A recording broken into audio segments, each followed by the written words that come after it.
Баршаңызға қайырлы күн. Менің каналыма қош келдіңіздер. Бүгін сіздермен бупи-пай тортын жасаймыз. Ең алдымен жұмыртқамызға құмшекерімізді салып, жақсылап миксерлеп аламыз.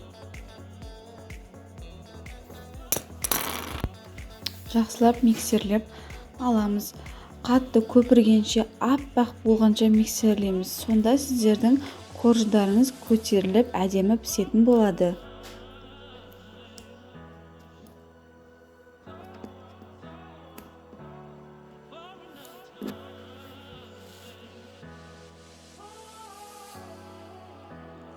Бұл жерде айта кететін жайт, миксердің де рөлі ойнайды.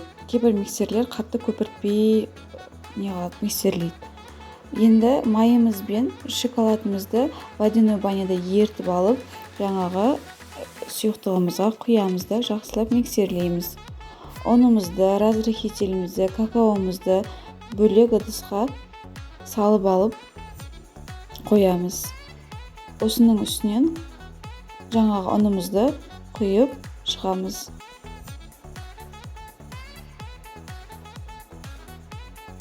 Барлығын бірден салып жүрмеңіздер. Барлығын салып, жақсылап миксерлейміз. Ұн салғаннан соң қатты миксерлеудің қажеті жоқ.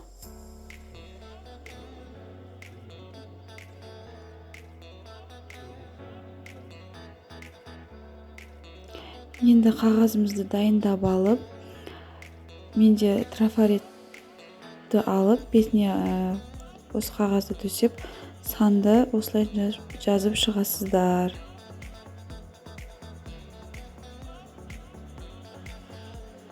Осындай мешокқа құйып алыңыздар, өздеріңізге ыңғайлы болады.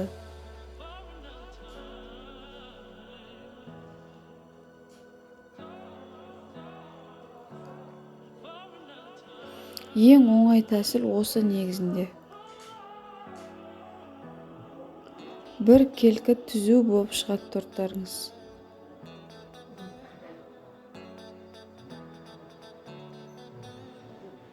Мен сіздерге 5 деген санын көрсетемін. 3-ті тура сол 3-ті 5-ті қалай істедіңіздер, 3-ті тура солай жасайсыздар.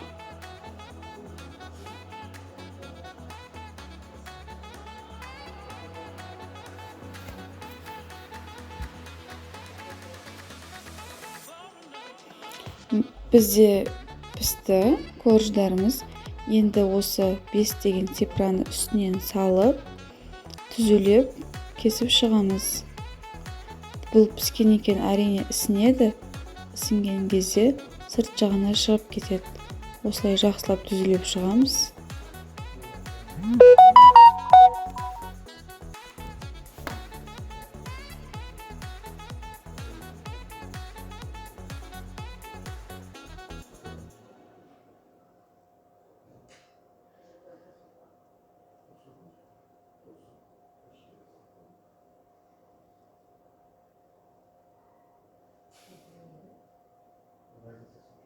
Мына кескен екен, осындай болып шығады. Қараңыздар, түп-түзу болып шықты. Бізде барлық корждар пісіп бітті. Енді біз кремді жинаймыз. Кремге мен описаниеда жазып өтем, не кететінін, бірақ бұл жерде көрсетпедім. Осылай насадкаға құйып, әдемілеп осылай шығарасыздар.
ана дамскийді ше сен сотыңа түсірді ма?